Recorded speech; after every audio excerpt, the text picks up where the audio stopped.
Okay, hi. Today I'm gonna be kind of just reflecting on the two videos that we watched, um, and go from there. I thought it was really interesting, these two videos, just because it was like the medical field and I'm a part of that. I thought it was very interesting to watch these and kind of just see what people really do, because sometimes you really wonder why they do it. Um, but so the first one was the Forbes video, and the first kind of three bullets I wrote about was the first one was Houston, Texas makes up the most. It's kind of the highest place for healthcare. That's like where people fly in to get um, their work done, which I thought was very interesting because a lot of people know of in Minnesota of Mayo. That's, I think, personally, just because it's close, I think a lot of people know about it, but obviously not since Houston. So I thought that was kind of interesting since I think Mayo is so popular and a lot of people come to Mayo from other places around the world. But it's kind of cool to see that there's another one also that's very popular as well. The next one is travel to Mexico for procedures. They kind of touched on the interviewer in the video said how there was a few 2 to 4 people that went and got tummy tucks in Mexico. I thought that was very interesting, just type of procedure wise. That they would go to Mexico just because they don't have all the advancements like we do over there, and kind of just, I would say, more protocol due to like sterilization, and that thing is very different from the US to Mexico.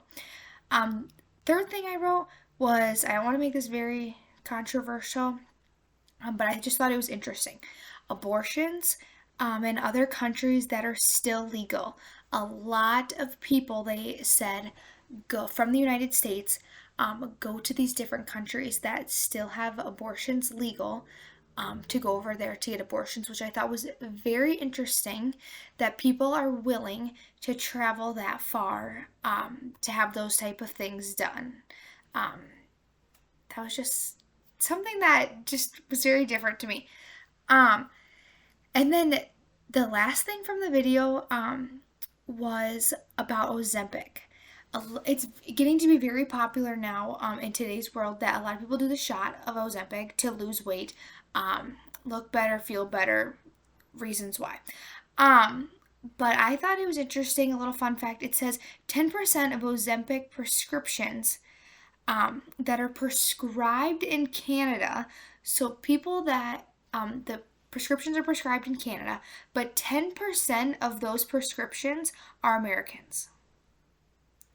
And I thought that was kind of an interesting number just because Ozempic is like you are able to get it here. So I thought that was interesting that Americans still go to Canada to get the same type um, of procedure done. The next one I was going to touch on the TED Talk. Um, the first point I wanted to point out was 48 million um, insured or uninsured Americans are seeking affordable care. That's a big number for people that go to different countries. 48 million people. The next thing is just kind of some of the services that they touched on in the TED Talk were dental, plastic surgery, and surrogacy, are all things that people, and more, are things that they go to different countries for and perform those for other people. And then they also talked about brain drain. This was a high percentage in other countries of low employment of these employees, doctors, staffing, all of this for all types of procedures. The reason behind this, why I thought it was important, was tuberculosis, AIDS, and malaria are at such a high percentage in these other countries just because there is such, like I kind of mentioned before, it's just not clean and it's not your everyday hospital medical center. It's very dirty. They don't have a lot of standards. Um, but that was a very big thing. It's very hard to control and very hard to treat since it's such a wide and rapid spreading diseases that they have in other countries, that we treat in the United States for vaccinations and that sort of thing. Next thing was the research that I did. So I thought it was kind of cool to do dental just since I'm in the field. But I compared it from here to Mexico.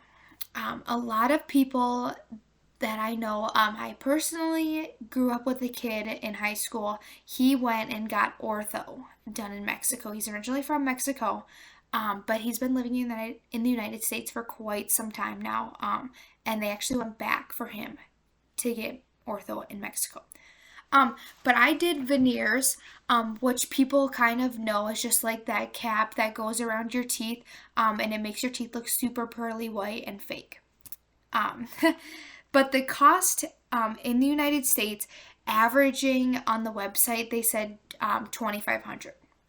If you would go to Mexico and get the same procedure done, $250. That's a very large range in dollars, and I can see why people go to other countries to get this work done, because dental work in the United States especially is extreme, very extreme. But then you also have a lot of risks. The benefits are cheaper work, obviously, but the risks, they do not have the technology over there. Nothing is going to be how it is in the United States, just because our advancements here are very extreme. But it would be for cosmetic, and then I think the last point I wanted to touch on was medical tourism. I kind of briefly touched on the guy in high school, but I also wanted to say that here in August, it's kind of backwards, but I and a bunch of others are actually going to Jamaica to perform dental work on them. So it's kind of opposite. They're not coming to us. We're going to them to perform dental work on them and get services done that they would like done. So I think that was kind of cool. Just a little backwards, but I thought it was kind of cool to add into it, since we're going to a different country and Americans also go to different countries to get work done, but we're going to do work on other individuals. So that's all I had to add. Thanks for watching.